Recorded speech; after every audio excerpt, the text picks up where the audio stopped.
Ekuseni into boy eqonda lewe ukuthi umuntu lethwana imali bethu uswaka. Ibrazil mfethu, hayi mfethu sengijahe nokuthi ngenze i-ID mina mfethu, umuntu avela athola u350 nje mfethu. Ebrazil into umuntu uselelo nyawo wodwa uthenze Mfethu wena mawucabanga nje uRamaphosa uzobe sakhona nje esikhundleni next year.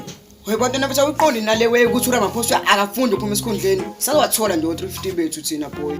Ayibona yena into engiqambelana amanga nje ukuthi ngisalo nyaka wodwa ngisalo 350.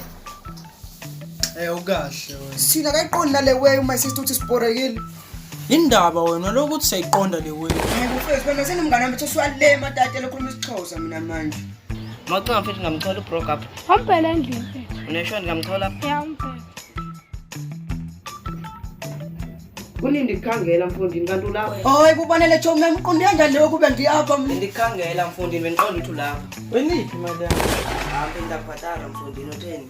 Yona ngayifuni imali yami. Kunini ngicela mfundini ngiyakubhatala. Uthini umngane wakho manje bethi uzongibhatala? Bhatala. Angiyacala ukuthi lapho uzokubhatshaza lona wena. Yena uthi uzobhataza ba wena? Ufuna ungishayela imali yami? Hayi miyeke, iyabheda into enyenzayo. Akazange asho yasazi isiXhosa mina. Akazange asho ukuthi uzokubhataza. Uthe uzokubhatala.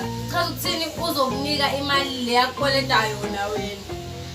Leyo kubhataza angazi ngena kuphi manje ngoba phela uthe uzokubhatala. I-wrong lento enyenzayo ngicela niyeke.